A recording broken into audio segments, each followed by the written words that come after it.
Then I saw this past sign. I couldn't wait till the whole world recognized. But first I had to pay some dues. The journey I took, y'all couldn't walk in my shoes. A young buck, wild and tough from Tallahassee, straight from South City in my pursuit to be happy. Came up out the hood with my hair all nappy, cut it all off, plus some name after my pappy. The streets tried to trap me, but I had to escape from my destiny away for me to be great. And I knew it, so the square had to show improvement. When I do it, flow was stupid. Now you loving me like Cupid, and I know that you wasn't ready for this. I'm so on point with my targets, I'm sure I won't miss. It's the past, present, and the future. C-squared, the household name, something to get used to. I'm here, I'm here. C-squared, you should be happy. You should be happy. Hello, what's happening? What's good? And it's your boy CJ3. Welcome to the feature. I am your host, Cliff Jackson III, also better known as the awesome CJ3. And if you're tuning into this thing live or you're tuning into the replay, man, you don't want to miss my show tonight. Tonight, I am getting the awesome privilege of talking to my brother in Christ, my brother through Tallahassee, and just one of the most respected pastors here in this city. He's the pastor of Jacob Chapel Church, Missionary Baptist Church, and he is by far, man, one of the only pastors I can honestly say, man, who got some basketball skills that could really pay the bills, but he chose the Lord for his calling. So I get to talk to none other than Jermaine Simmons, old Jermaine Simmons. And he'll never let nobody know what that old means. Let them people at Jacob Chapel know. They probably know more than I do. But yeah, we're going to get into that. But man, you don't want to miss this show tonight. Getting it in with my boy tonight. So we're going to chop up for him in a few minutes. But before I get into any of that, I got to say hello to all my features out there. What's happening? What's good? What's going on? All y'all that's tuning in, all my A1s from day one, holding me down, keeping me true to my show. Man, y'all already know what it is, man. I appreciate y'all. And for all those that are tuning in for the very first time, if this is your first time watching the show, hearing about the show, learning about the show, man, welcome to the feature, man. We are on this thing every Friday night, man. I'm here for you every Friday night, right here on the feature. I'm on YouTube, I'm on Twitch, and I am on the Freedom Train Radio Network. You can always go check that out at www.freedomtrainradio.com. Yeah, man. So we keep it real. We make it happen. I gotta make sure my lighting and things is getting right up in this thing. Am I good? Is this? There. I knew I was gonna find it. I was like, something's off. My lighting's off. So I'm gonna get my lighting right, man. I gotta make sure we on this thing, man. Cause we got to see me. You already know how we do it. So without further ado, man. Yeah, you already know. Finna get into it. I'm finna call Pastor right now. See if he's busy.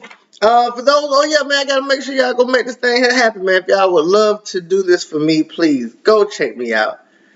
Do this. Yes, make sure you do on all your platforms, wherever y'all go check out your podcasts or anything like that. Go check me out, man. Go download the feature. We are there on every podcast network or wherever you go download your podcast. We're on those platforms as well. And also go show some love, man. Go donate to the cause, man. Show some donations, some love.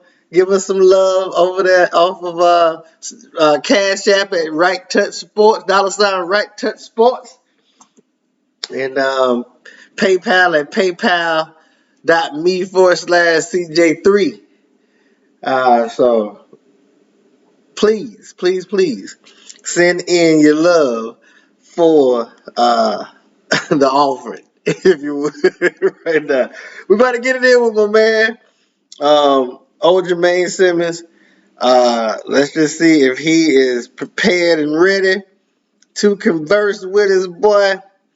Man, this brother, man, like I said, he is definitely by far one of the most respected men here in Tallahassee. Always does a lot of great stuff throughout the community. But at the same time, this brother can ball, man. And not just had his cliche, pastors hoop. This is a pastor that can really hoop. He's a hooper. He's a hooper. They ain't talking about because he can do that too. But this boy can ball. Like you give him a basketball, something crazy happen. So we're finna hit my man's up, and we're finna get into this conversation, man, with my man's old JERMAINE Simmons. So y'all hold tight, and yeah, let's see if we can get him.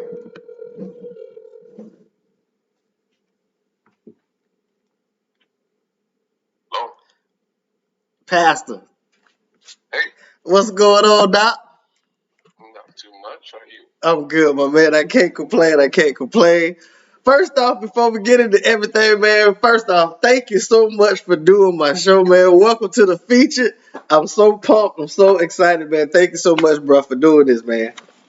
Well, I'm honored to be on, and got to know what I did right in life to be invited to this thing. So I'm still wondering how I got on here. Man, listen, it's no secret you are by far one of the most respected pastors here in this city that has definitely made and imprinted your mark, your whole style, your whole preaching style, your whole flock has flocked to you at Jacob Chapel, man. You're doing such a tremendous job as a pastor there, man. I see it. I've been watching you work and grow, my brother, and it's just tremendous of what you're doing over there, man, and stuff like that, especially in our city. Black man doing that, we got to highlight that, bro. Well, I'm honored because you come from one of the best, and Pastor Stanley L. Walker, and just that fellowship over the years. I call him Uncle Stanley, but he's one of the best to ever do it and a legend in this town. So, yeah, man. He's been nothing but gracious to me since I came here 16 years ago now. So, man, it's just an honor to be here. In all seriousness, I'm honored to be on with you tonight. It's been 16 years. Yeah, man. 2004. That's the thing. Like this is what's so funny about all this, right? Because that's when I first met you.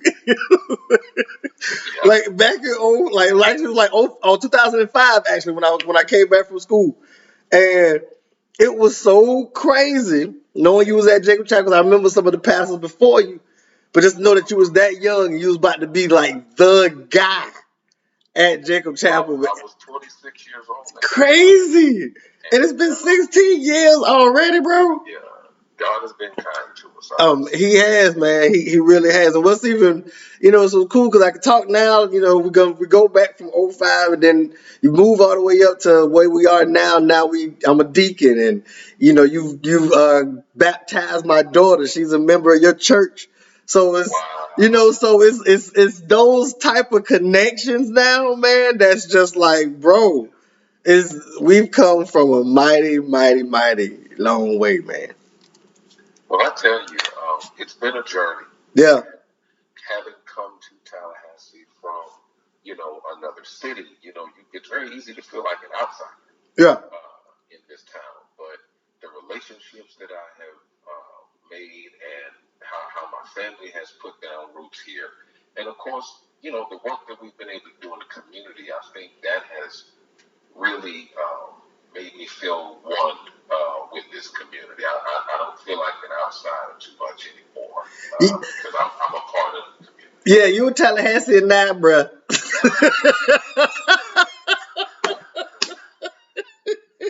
You can't hide that Tallahassee pride now, boy. You was in.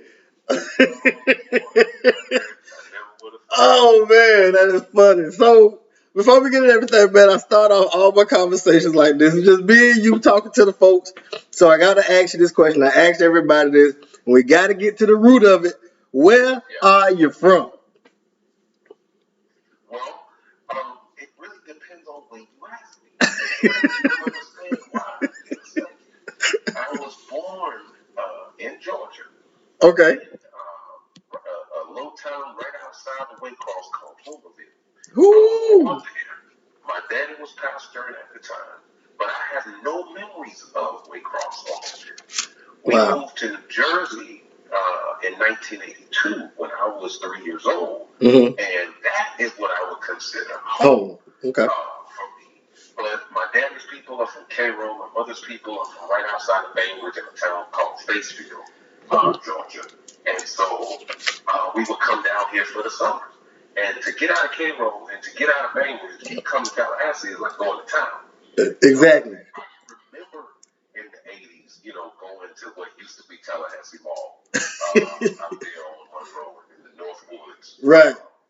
Mall, right? I remember coming here Right. in the 80s. Never thought I'd live here.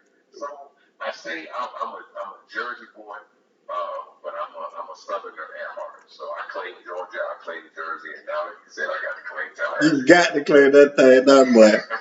Got to. That's what's up, man. So, and it's funny that Cairo connection too, because my mom, boy. That's how everything sparked. Because she knew. Oh boy, shout out to Cairo, Georgia, because she knew all your people. And oh yeah, Miss Pinky Smith, yeah. Still doing it. Shout out to Mom Pinky, man. That's what's up. For real, doc. So up in Jersey, apparently you went to high school and everything else. So what high school did you attend up there? Went to University High School. It was somewhat of a magnet school. Okay. I started there in 7th grade and then went all the way through 12th grade. It was like a college prep type school because, to be honest, I would have gone to a school called Arts High School because that was more music centered and more the arts. But you had to take a bus to get there, and I was too lazy to get up early in the morning, so I ended up going to University High School, which was right across the street from my house. So that's the story on that. But Arts High School is where Tisha Campbell went. Wow. Gino Martin. Right. From there, from the Newark area. So I really was going to go to arts. I had this dream of doing like the Sister Act 2 thing. Oh, wow. You just sing all day and about math and all that. But as the Lord would have it, I really am glad I went. Because, I played basketball briefly for them when my grades was right. To do some amazing things there, too. Oh, man. So that's what I'm about to get into because I've been talking about this way before you got on the show. I've been saying, pastors hoop. They hoop and holler. I said, but this pastor could really hoop. You put a ball in this Negro hand and something's bound to happen. Boy, listen, we're going to get into it, Doc. I'm telling you, I done been to war with this dude against him.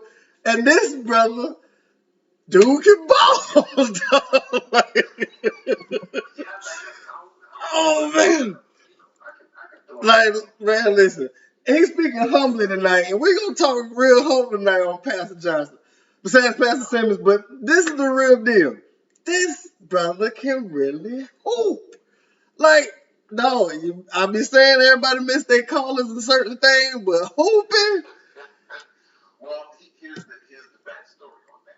Right? My father was an All-American basketball player. No. Had a chance to go semi-pro. He's the all-time leading everything in Morris Brown college history. Really?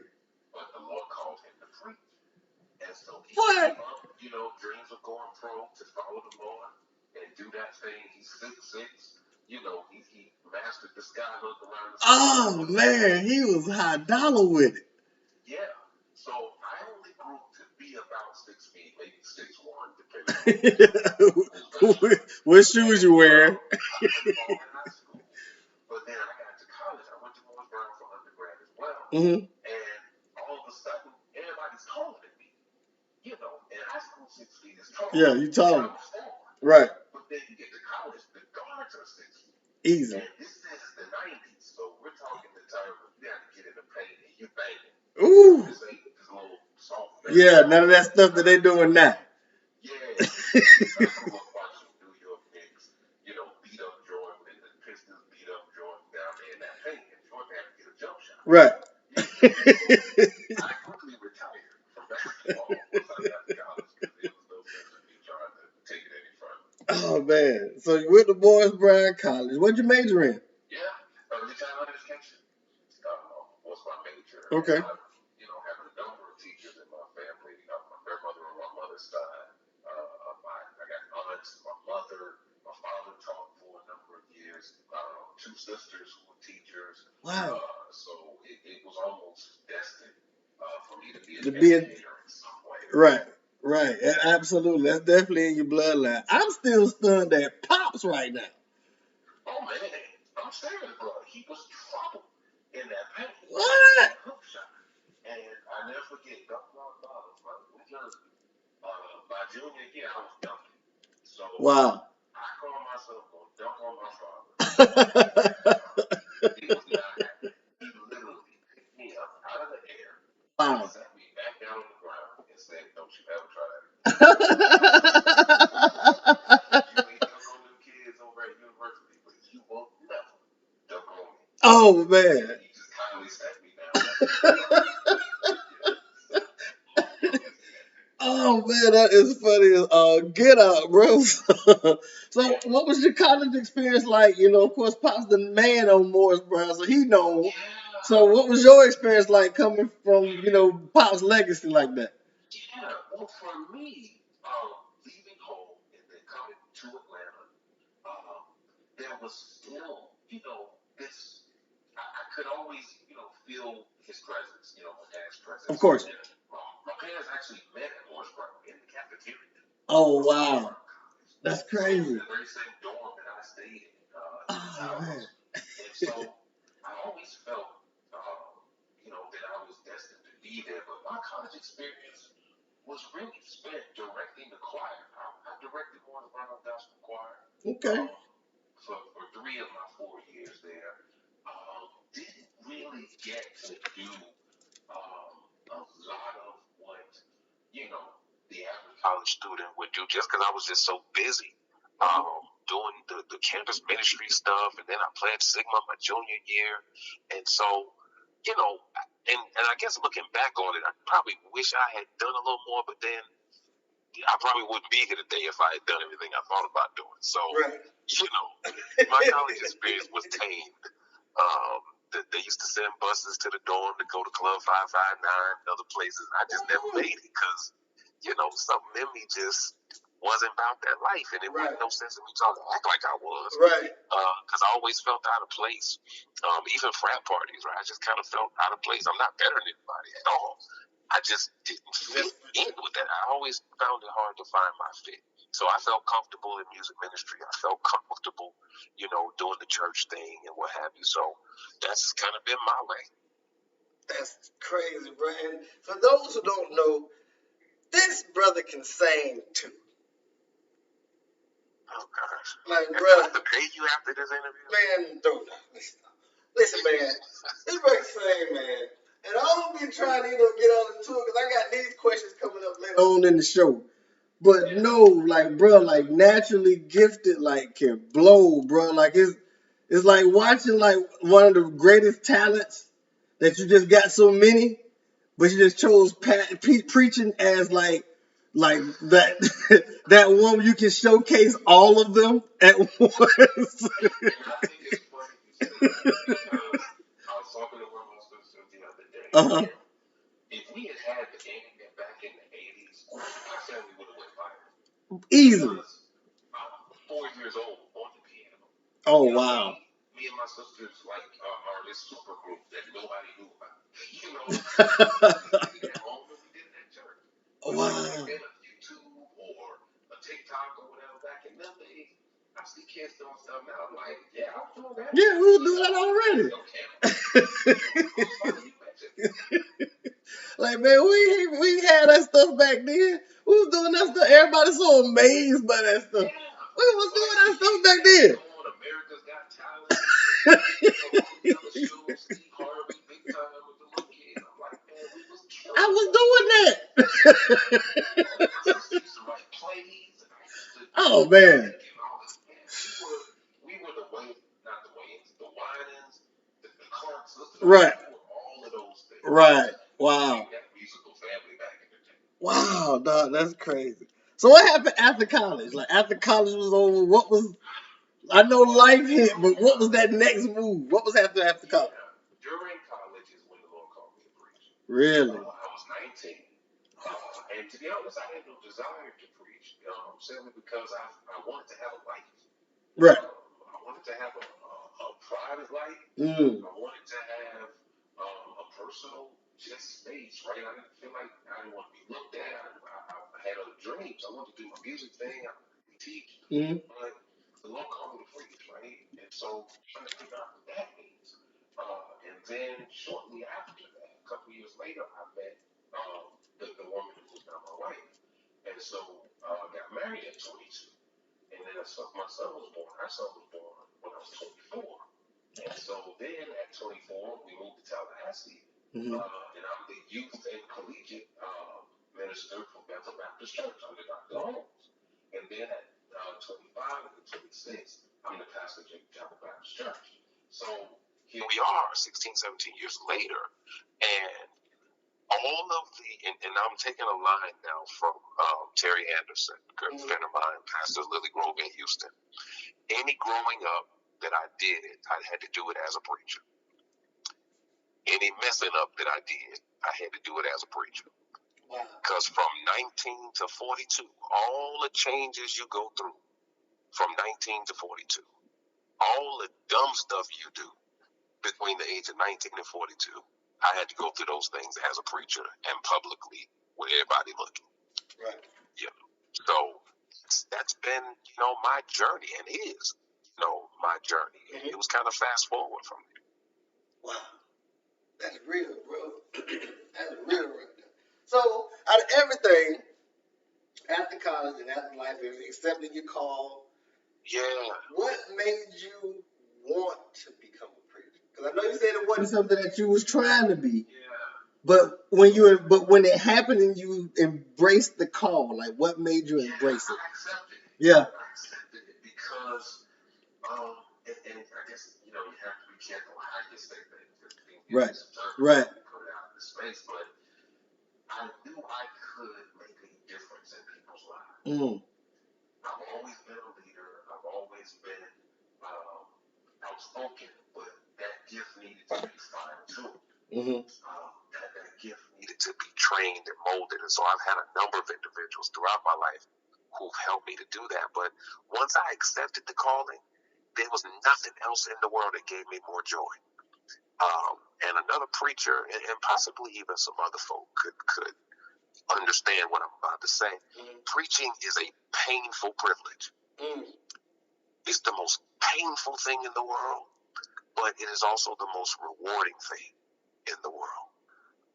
And I don't know no other way to describe it. I love it, as painful as it is at times, because you're given this word that is not about you, and it's not even, sometimes it's not even for you, but you're just trying to get it out, and it's like a fire, right? Like Jeremiah says, fire shut up in my bones, even when I try not to. It's who I am. And so I've embraced that, trying to find my voice over the years. Wow, man. Wow, that's funny you said that, because I was trying to find your voice, because I wanted to ask, which ain't even my question next, but it's just a nice little segue, into this question. But pastors today, because you've had to grow into what you are now. By far one of the most dynamic preachers I have heard, and I've heard some really good ones. And I put you up there all day long. I put you up there, bro, all day long. But as far as like the way certain pastors are preaching now, do you feel like there is a consistent practice that has to happen as far as for them to? Do you feel like pastors peak? Is what I want to ask. Yeah. Well, first of all, I think that there is a disadvantage that the younger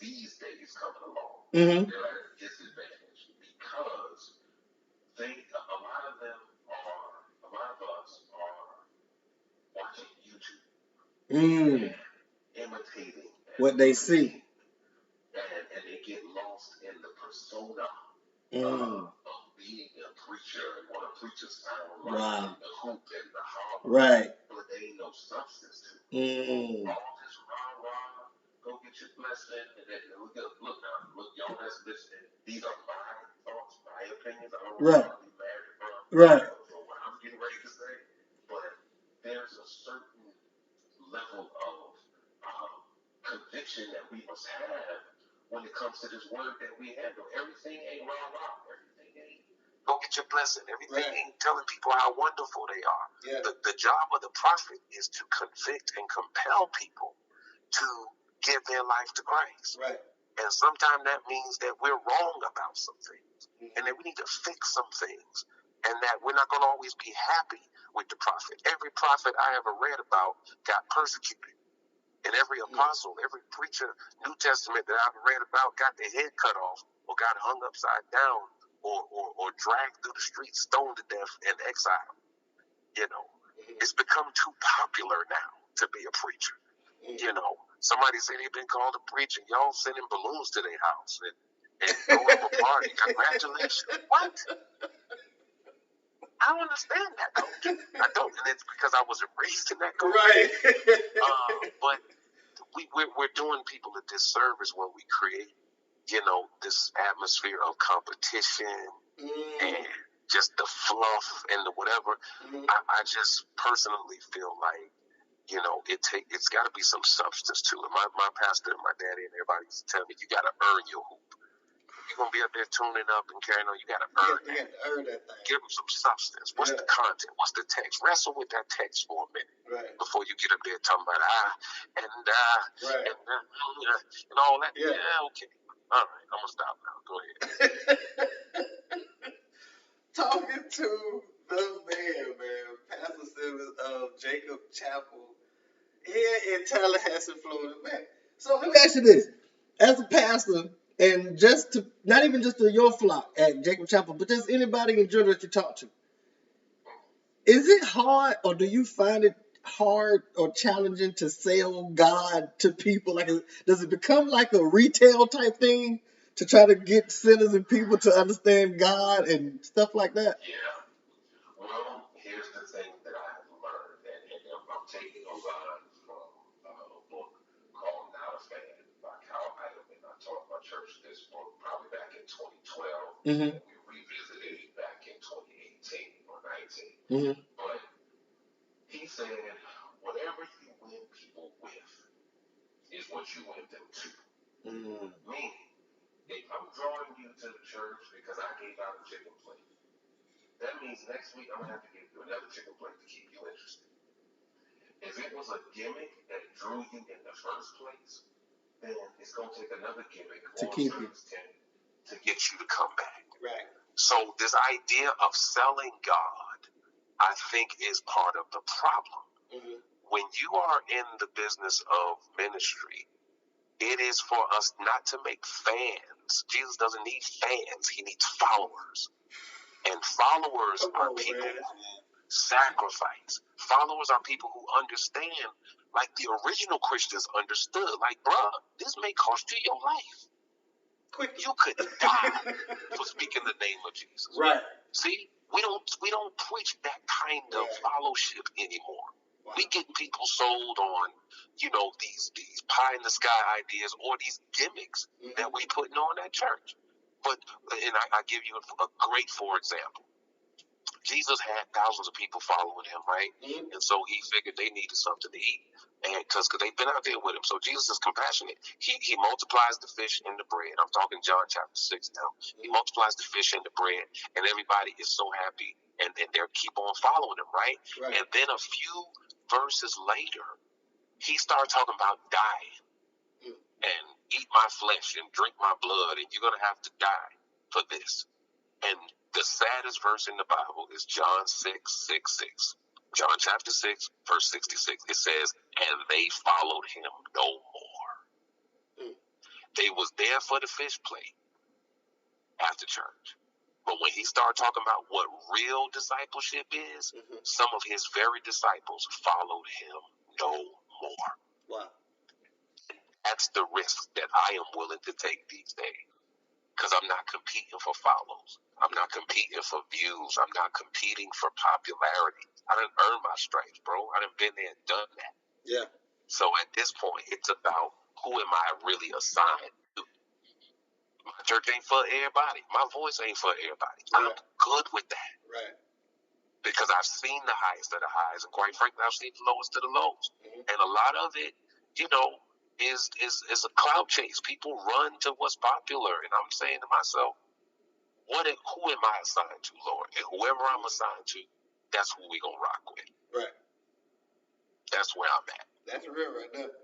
That's real. They talking to Pastor Jermaine Simmons, pastor of Jacob Chapel, right here in Tallahassee, Florida. Tallahassee, Florida.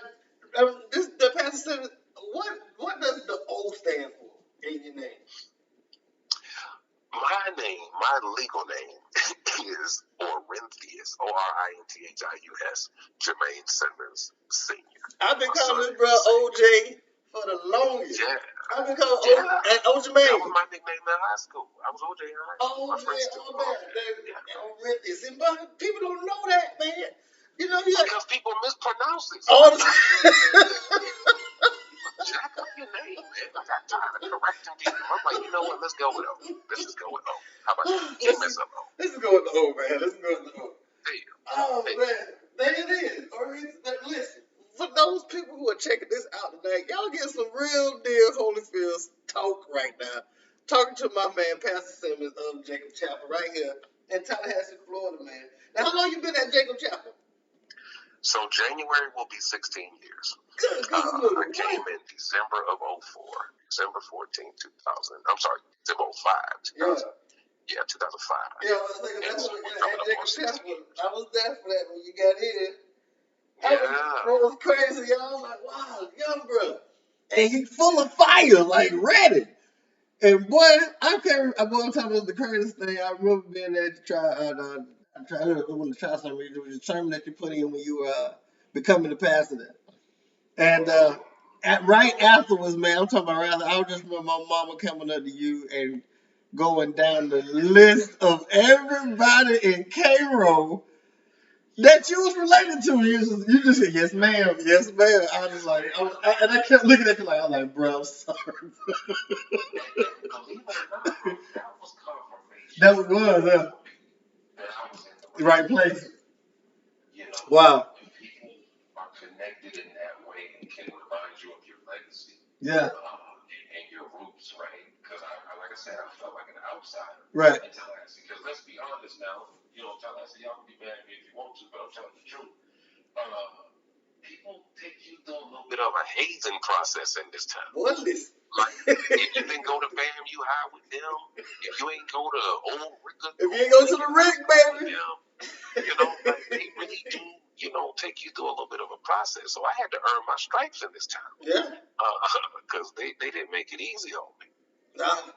And Tallahassee don't. I don't care who you are, if you're from here or not, grew here or flew here.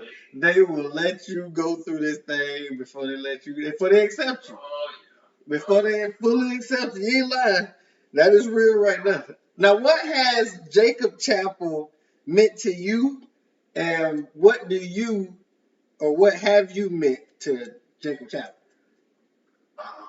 Let's talk about what they've meant to me first. Mm-hmm.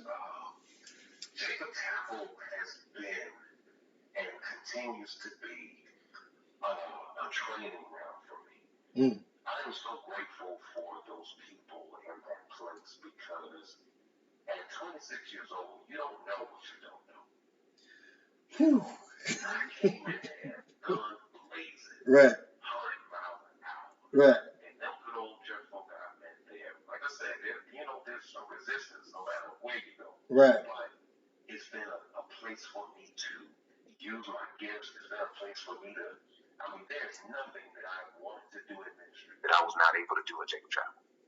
Every idea I had, every outreach that the Lord put on my heart, every single ministry initiative, I've been able to do it right there. When I've got pastor friends in larger cities, Atlanta, Houston, LA, New Jersey, Virginia, all over the map, but yet I was able and am able to do any and everything that I want to do in ministry right here in Tallahassee. A lot of people can't say that.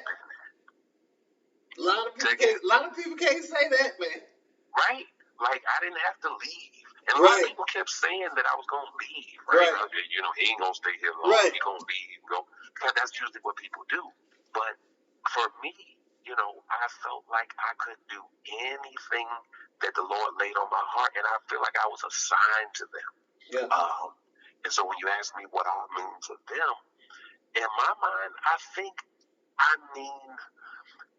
was sent there to expand their borders, to show them what was possible.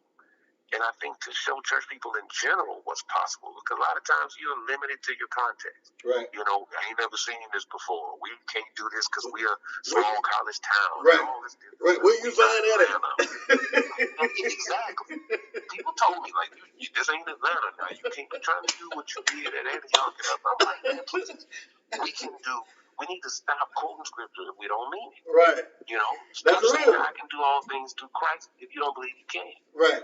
So when we decided that we were going to give school supplies to the whole city, well, that started in the fellowship hall. Wow. And I just asked my members, hey, y'all bring me one book bag each, and we just going to do it for however many kids show up. And we got with some folk that know how to cut hair and some women that know how to braid some hair. And our fellowship hall, before we expanded it, our fellowship hall was full of about 400 children the first year we did it. Wow. That showed them what they could do. Right. And then 2-3 years later, we ended up out at the fairground. I was going to say that thing. That's at the fairground. This was before you had back to school outreaches on every corner. On every corner now. Yeah, that's real. Let's just be honest. That's real. I'm here to give it to you, Doc. You know what I'm saying? So we out here at the fairground doing it citywide. Right. And so, but it started in fellowship hall with a few members donating some book bags. So I think for me, I represented the possibility of more and expanding your borders and doing it in a spirit of excellence to where you don't let nobody tell you, you know, what you can't do because you on the south side. Or what you can't do because you don't have a bunch of PhDs or a bunch of politicians at your church. No shade to nobody. I'm just saying we're a different kind of place. Right. You know, you talking about deacons, right? And how proud you are to be a deacon. Right. You know what I'm saying? Yeah. Man, I got former dope boys as deacons. Right. See what I'm saying? Yeah. Like, that's how God be turning people's life around. Yeah. You know, some of my main leaders, I got Sunday school teachers that's been to prison, and they'll tell it. You know what I mean? Like, men and women. Like, that's the kind of favor that I see at the Jacob Chapel Church. It's a different place, man, and I love it. That's what's up, man. Shout out to all the Jacob Chapel people out there at Jacob Chapel. Because, man, listen, I come to that church all the time, whenever I get a chance to, and every time you can't do nothing but look at it, because it's by far one of the most coolest looking churches in Tallahassee. That design. Man, whoever designed that design been like that ever since I was a kid. And I've just always been like, man, that is just a cool looking church. They designed it like that. Yeah. To look like Noah's Ark. Yeah. Shouts out to the late great Dr. David Henderson and Bishop R.L. Neal, who's still, of course, with us and his pastor in another place. But I'm the 9th pastor of the church. And so I am I'm just standing on their shoulder, man, trying to take it, you know, to wherever the Lord wanted to go. Man, that's crazy, man. Man, do you feel like you've done your best preaching yet? Because you've been preaching. That's what I'm talking about. I mentioned it the other Sunday because it just slipped my mind. I did my first sermon on the second Sunday in August of 1999. Wow. So I'm 22 years now into this preaching thing, and so I'm still learning how to preach. I found a different layer of my voice during this pandemic, preaching to an empty room, preaching to a camera. You know, at that point, it's going to test what you're made of, because ain't nobody there hollering back at you. Ain't no riffing and running. It's just like, hey, if this thing ain't in your heart, you in trouble. You know, so I'm still learning, man, how to preach. I'm trying to do better than I did last Sunday. That's where I'm at in it. I don't think I'll ever master it. I'm just trying to get better at it. And I will say this, and I will let the question go. I am still repenting to the Lord for things that I have said over the years.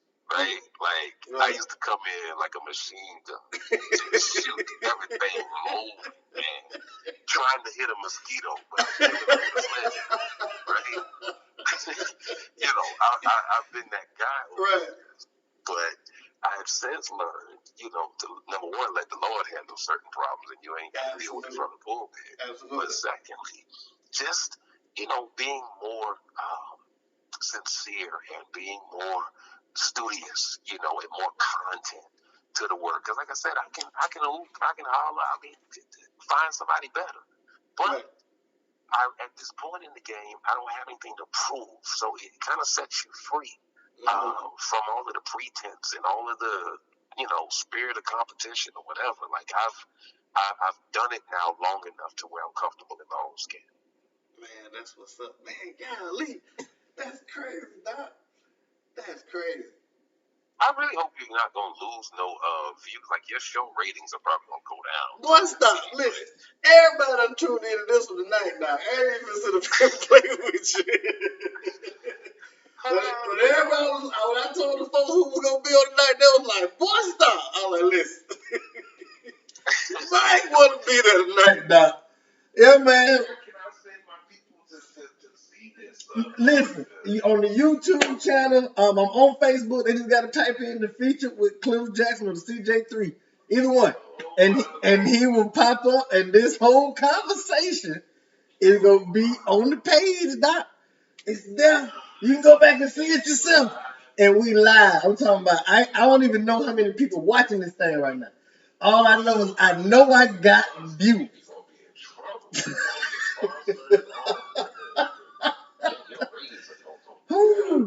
No, they after every show they kind of let me know when I'm at ratings wise. I'm all right. I think that's what keeps people so in tune into the show, because of the type of quality people that I interview, man. Like, I interview some really, really good people, and I always let them know to go back and check out my past featured guests, because it's a nugget of knowledge in each conversation. It really is. And bro, like this type of stuff right here, people don't get this type of stuff, man, not from you. How often can they really? I mean, I know they come and talk to their pastor. I get that. But that's the thing. You don't get it. You don't ask for it. You don't get it. How you gonna get it? So that's why I reached out. I'm like, I know this brother beyond preaching in church. Let me reach out to him and holler at him. He's somebody of value. I gotta put him on this list. And so many other folks that's gonna be on here, but he's one of those people of value, not just to the city, but to me. Trust me. Yeah, if I can't get Pastor Walker, if I can't get our stream live, I'm coming straight to Jacob Chapel. And that's a no-brainer question, dog. So how has the pandemic kind of affected church for you? I mean, I know you say it's challenging, kind of, you know, you have to see where you're at in front of that camera, but is it different without people being in there? Like, what's been the thing for you now with that? It's a question that I've wrestled with, like I'm sure many leaders have for the past 16, 17 months now. For me, it's been hurtful because I believe that the strength of the church is in our gathering. Yes. Right? Like, I know online church is a necessary thing. Thank God for it. We were live streaming back in 2008. We was on Streaming Faith way back in 2007. You know, so I realize the value of video on demand and all that stuff. But I believe our strength is in gathering. And so when we were not able to gather, I just felt such a heaviness in my heart and in my spirit because we're in the people business, right? Like, Right. we don't go to no virtual family reunion. Right. We don't take a virtual cruise. Right. You enjoy being around people. Right. But we've also adjusted to it, I think, very well. And the pandemic, for me, has been a growth opportunity. For me personally, it's been a test of our faith. It's so unfortunate that people have died. Almost 700,000 people now have died, and the numbers are still going up. And so I think it's been an opportunity for us to really examine who we are, what we do, and why we do it. Pastors went from, trying to build, because like in the 90s, right, we grew up watching pastors build these big old buildings, right? Right. These family life centers and all of that stuff. And that's the Right. model, that I grew up watching. But now in this season, these buildings empty. And there's a good chance that they will never be able to fill them again because people have gotten used to this virtual space. Yeah. And even since we came back, Jacob Chapel, we came back together on Easter Sunday and we've been together ever since. There's still a number of people who are not yet comfortable or who have gotten comfortable with the virtual thing. And we just, I don't care how much you fuss, I don't care how much you tell people, trust the Lord and all that stuff. Right. It's going to be a thing where we may have to get used to a hybrid model. Yeah. Until Jesus come back, right? Yeah. And I don't know what to make of that, but it's the thing that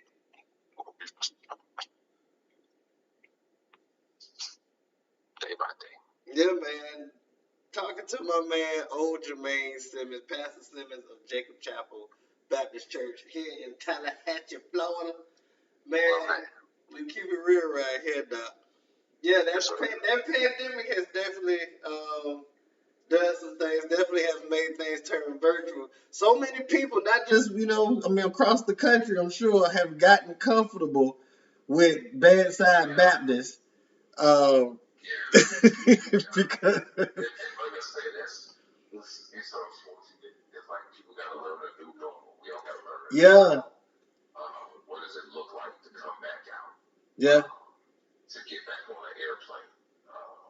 To go to a football. I'm about to say, boy, this Tallahassee. Go to a football game.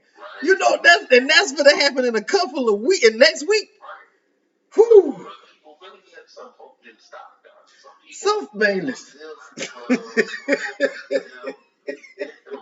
on the beach doing their thing. As the kids over on the other side of town was at these pool parties. Yeah. Yeah. Over there on Florida State campus, spreading that virus all over the place. So, it's, I don't even know how, I don't really have the words. It's a challenge, but we gonna find our way. God gonna be with us. This is our generation's storm to have to go through. That's how I look at it. Man, that's what's up, man. Before I let you get up out of here, man, before we really close it down, let me ask you one question. What type of advice do you have for just anybody, man, woman, young, old, girl, boy, who's going through something, endured something, challenged, faced them, and had to overcome those things regardless of what it was? And for those people who are trying to even get into this industry that you're in, as far as being a pastor, being a leader of a flock of folks, what advice do you have for those folks that are facing those type of challenges and are about to endure those type of responsibilities spiritually? All right. I'll try to be as concise as I can be, because you're speaking to really my whole life's work and what my life and work has become. I'm currently in my doctoral program, and my whole thesis is about restoring people who have fallen. That's my whole thesis. How can the church be a vehicle of restoration which is sad that you even have to write such a dissertation because you would think the hospital would know what their job is. Wow. But the church is the main one that fails in restoring people. I don't care if it's folk that's been in jail, prison, people that have had mistakes in their life, people who are addicted, people who come from situations where they're trying to bounce back. Like, the church is supposed to be the hospital. Right. But we are the most judgmental, the most punitive, the most out of touch group of people. I'm talking the church as a whole, the body of Christ as an institution is so out of touch and derelict in our responsibility to restore people. And I know because from firsthand experience, I went through it. So what do I say to a person who has fallen? Well, number one, I would tell them that you are still loved. Just that much to know that you are still loved. That's why I talk about the dope boy being a deacon and somebody who's an ex-con being a Sunday school teacher. Because the church is supposed to be a space where everybody feels loved and can be restored. Absolutely. Because, okay, after I get out of prison, then what? Right. I done paid my debt to society. Then what?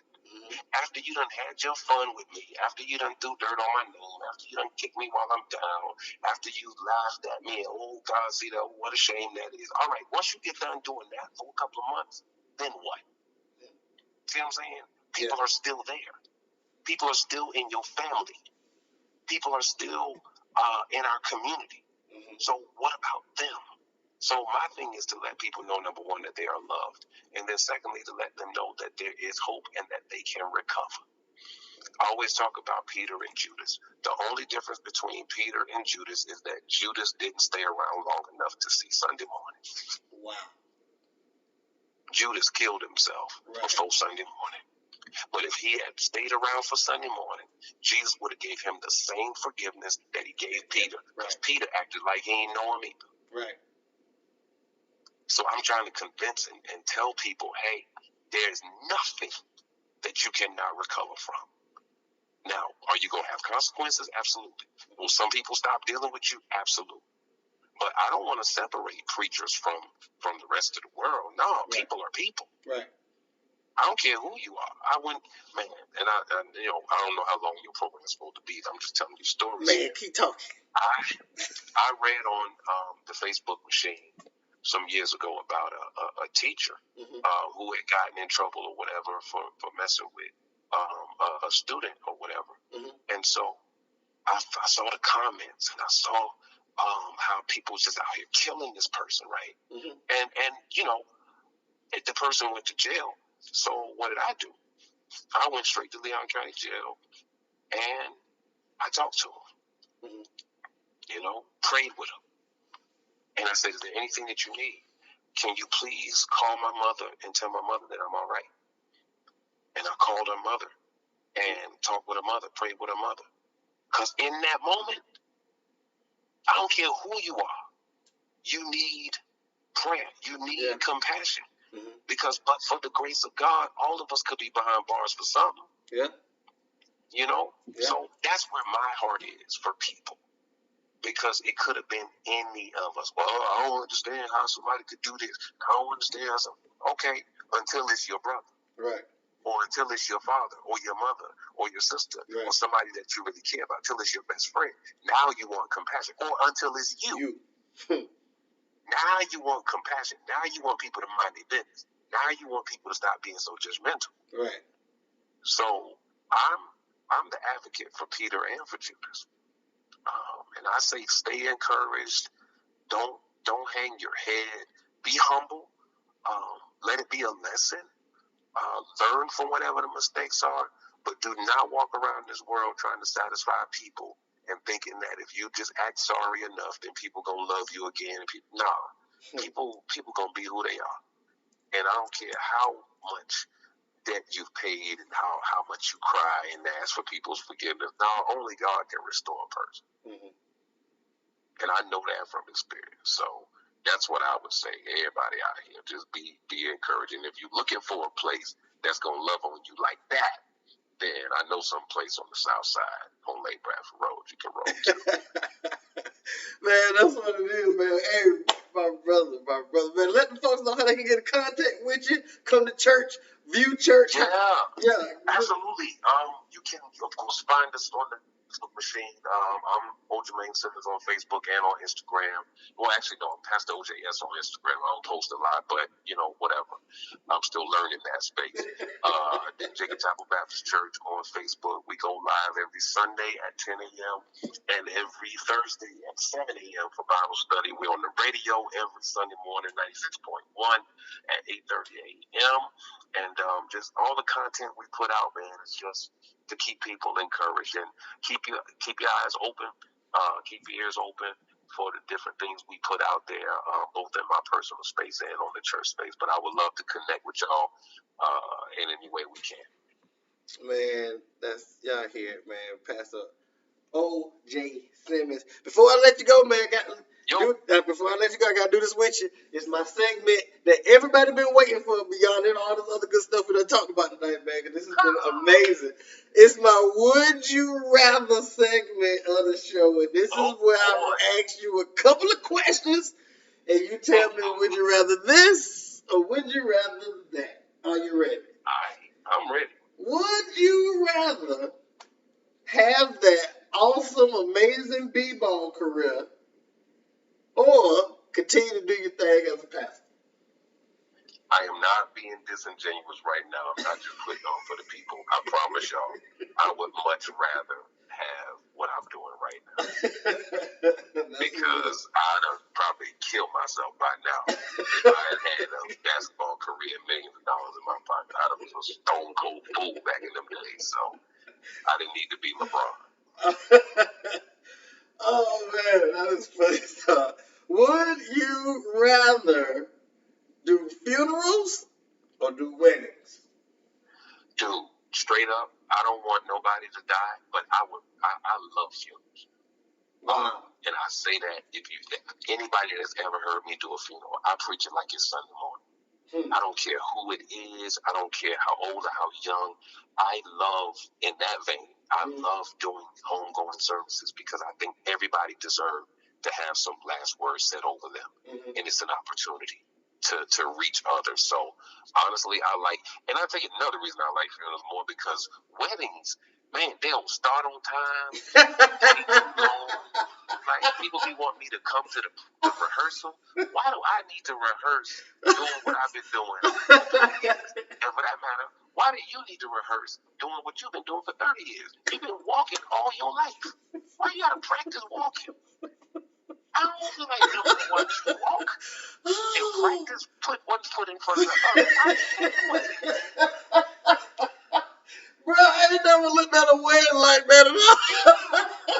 You have to come there on a Friday to practice walking. Oh, God. No, man. I ain't got that kind of time. Saturday at 1 o'clock. I will be there. I know what to do. Y'all the ones got to practice putting one foot in front of the other. I ain't got to do that. Walking and saying 2 words, I do. That's it. I do. You got 25 bridesmaids and y'all got to pimp down the aisle and God. Weddings. Man, I got to get ready to preach Sunday, man. I ain't got time to be out on a date, doing weddings. I'm halfway joking, but I'm halfway serious. I would rather do a funeral than a wedding.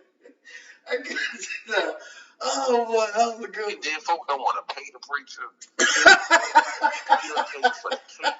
You pay for the wedding coordinator. You pay for the musician. You pay for the photographer. And then you're looking at the preacher like he ain't got nothing else to do. Oh, boy. That is man. Yeah, I get my pay up front now. I've been doing this 22 years. I get mine up front. And then that way y'all can do what y'all want to do. Take your pictures and turn up. I'm gone. I ain't got to see you jump no brooms or nothing. Nah. Oh, boy. Classic stuff tonight, boy. I'm getting the real deal. Oh, man. All right. You already kind of answered this one already, but I still would like to kind of know where you would be at it. Would you rather, knowing where you at with certain things, would you rather keep the doors open of the church or continue to do the live streams? I'd rather they be open with some restrictions. Okay. We gotta use good judgment. I'm not usually critical. Well, I've stopped being critical of people out loud when other pastors and churches or whatever. But I really wish that pastors would not make people feel guilty for either going to church in this season or not going to church in this season. Like, stop telling people that they don't have no faith and they need to just trust God. People out here dying.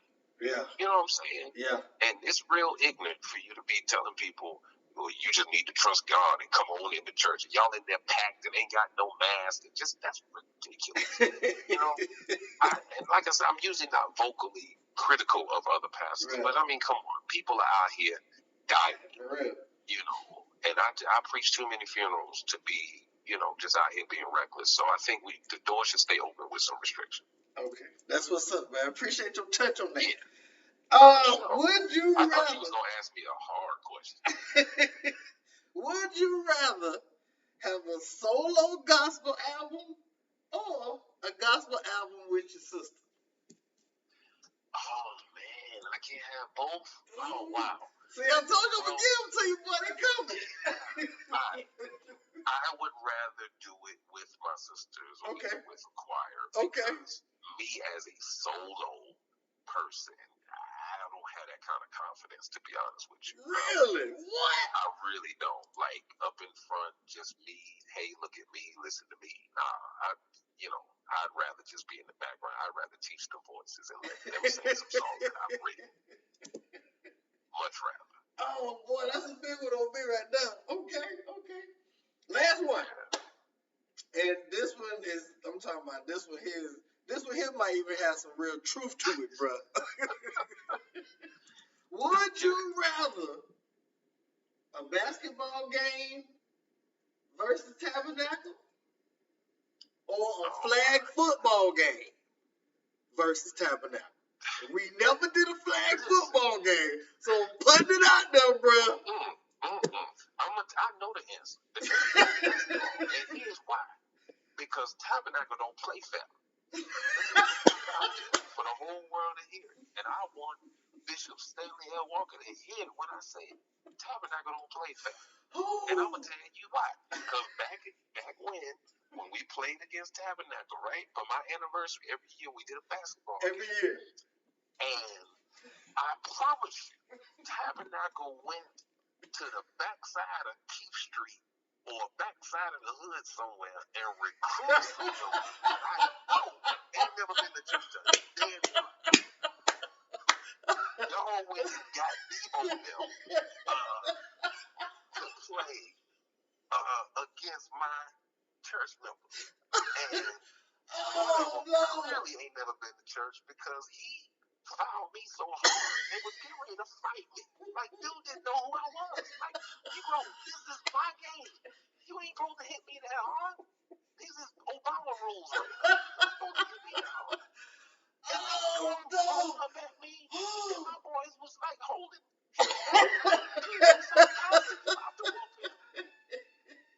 I played the field. 160 pounds full of clothes. Oh, boy. This dude looking like he's straight up out of to whoop me. So there is no way I'm getting on a football field with y'all, flag or otherwise. I don't trust it. No, I ain't doing it. I played the fifth on that one, dog.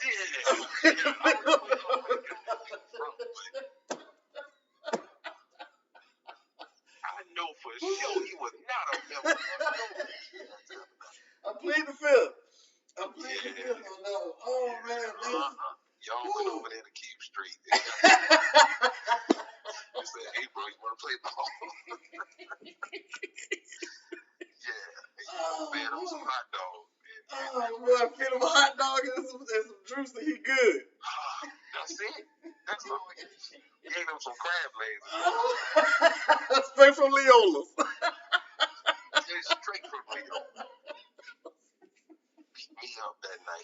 He did not know who I was, and he did not care when he found out. I remember that game too. His brother was going in. Y'all don't play fair. Oh man, yo, this has been hella fun, bro. Love it. Thank you for having me on. In all seriousness, I appreciate the opportunity. Shouts out to all of your viewers and your listeners. Man, I appreciate it, man. Shout out to all your folks over at Jacob Chapel, man. You know, like I told you earlier, man, you baptized my daughter. I don't know if you recall this, but my daughter, she was y'all's back wall page.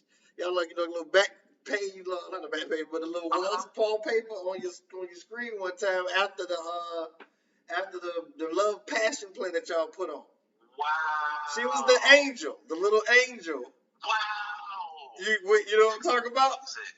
We love them angels so much. Yeah. Those little girls now, they're in middle school and high school. That's my daughter. She's in middle school now. She's in 6th grade. Yeah, the one that she was the main one who was like this. That was my daughter. I never told you, but yeah, that's my daughter. What's her name? Peyton. Oh God, Peyton. Wow. Small world. Well, yeah, I hope that she is still doing well. Absolutely. Such a beautiful spirit that she is. So, shouts out to Peyton. Shout out to Peyton. You already know. Yeah. So all the madness that you see that's going on over there, yeah, that's my child. I love it. Yeah, bro. But, bro, I appreciate you once again. I love you, man. Keep doing your thing over there at Jacob Chapel, bro. And you already know we're going to definitely get this basketball thing popping off soon again. Absolutely. Thank you for this opportunity tonight. Man, I appreciate you, man. Hey, man, I appreciate you coming on the show, showing your love and your heart, man. Once again, thanks again. OJ Simmons, everybody, give my dog some love, some heart, some likes, all that good stuff. Man, I'll holler at you later, brother. Take care, bro. All right, you too, man. Peace. All right. Oh, man. Hey, y'all. We get to the end right here. I'm trying to tell y'all. Whew. That's my dog, man. OJ Simmons. That boy can hoop. He a fool, too, man. Don't let that stuff fool you. He a clown. That dude is funny, man. Oh, my goodness. We can't make this stuff up right here. But, yes, this is what we do right here, dog. All day long, 24/7. Ryan Chill. Yeah, man. You already know what you want, how to do this, man. If you want to be on your boy show, and if you really want to be on my show, which I hope you do, holla at me. Right touch. You know what I mean? Come here and holla at your boy, man. Hit me up. Email me at thefeatured.cj3@gmail.com. Also, hit me up on all my social media platforms on Facebook, Instagram, Twitter, Twitch, all that good stuff. Hit me up on all those good things, man. And please come holler at me. You know what I mean? Get at me. All I ask is that you hit me up and get at me. You know what I mean? Please get at your boy because we making this thing here happen. Also, always be able to go out and check out my platforms that I told you about with the podcast. I'm on all your major outlets for podcasts, so please go check those out, download, and please go check out the YouTube channel and go listen to all my past Feature Fridays guests, man, because there's a nugget of knowledge in each conversation waiting for you, man, right here on the Feature. Listen, dude, I normally do my song of the night, but I'm not going to do my song of the night. I'm just going to go ahead and go into the next phase of things. I got to give y'all another one of these CJ3s. True stories. This is real true talk. My dog, Jermaine Simmons, Orinthius, never knew that. Jermaine Simmons. When my brother say he done been through some stuff, my brother done been through some stuff. I'm talking about like crazy stuff, national attention type stuff. Stuff that'll break somebody, down in a way mentally and emotionally. And he had to go through that. And he went through some things that was really humiliating. And I saw, bruh, after all the spill was over, we was at Savannah's one morning. And we was eating breakfast. I was there one morning getting some breakfast, and he sat across from me. And he just came in. I'm talking about, I know Orinthius. Like, we have a rapport, a very good one. But this particular time frame, he came in, sat down, he saw me. Didn't even say nothing. Then speak. Then he spoke, but it wasn't the hug or the dap or the pad that I would get from him, because he had just been through something that was really, personally, humiliating. But bruh later on saw me again, like months, maybe like a year or two later, and recalled that day, out of nowhere, recalled that day, and was like, bruh, remember we was in Savannah's and I saw you and all that stuff? I was like, yeah, I remember. He's like, bruh, I apologize for not truthfully opening up and speaking to you. I said, nigga, it's passe, it's all good, don't worry about that. He was like, nah, man, I was going through something, and I already was aware of it. But he was like, bruh, just seeing you, bruh, it meant a lot to me. And I was like, bruh, I appreciate that. But before we even got to that situation, I gotta rewind it back to the night this nigga dropped 34 points in his own anniversary basketball game at TCC, one of the best back and forth games Tabernacle and Jacob Chapel ever had. It was full house. I'm talking about, it was a night game. Everybody came to come check this out. I'm talking about both churches came. It was thick. You thought it was like FAMU or something, like Fam and Rick or something. It was thick, dog, up in here. And this brother went off. Pastor Simmons had like 20 and a half. Like, this boy balled out. Now, I had to really come bring my balling skills, because I can hoop myself, but I really had to come to play with Pastor Simmons because that brother came to play. And, yeah, it was a real game, dog. They beat us, but that foul he talking about from old boy, I'm talking about he fouled the living crap out of him, dog. I thought Pastor was finna get straight thugged out and fight, bruh, because bruh was about to bow up. But, yeah, man, it was crazy. But he did not go to Tabernacle. I will admit that. He did not. I'm sorry, pals. I didn't mean to let that one out the bag. But, yeah, we needed some extra bodies messing with y'all. Y'all boys got a real NBA team over there. So we needed that. But, hey, it's what it is, man. I'm going to leave y'all with my 4 things, and I'm finna get the hell up out of here. First off, stay smart. It's a lot of dumbass people out there. Number 2, stay safe. There's a lot of dangerous-ass people out there. Thirdly, man, please sure you stay clean, because there's a lot of dirty-ass people out there. And, yeah, stay your ass home, because there ain't too many people that want to see your ass out here anyway. I love you. Ain't much you can do about it. Have a good night. My next Feature Fridays, guess who is going to be my next Feature Fridays? Guess?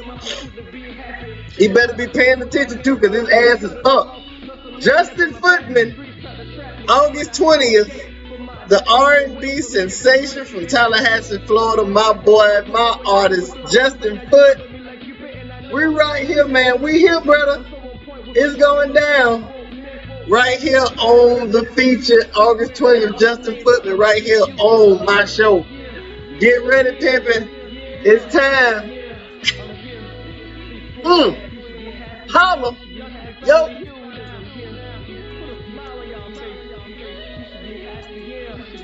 It's about that time, bro, cause I'm here. Sam D. Your boy chillin' in the back of the Benz. But in reality, I'm dreaming, leaning to a common goal like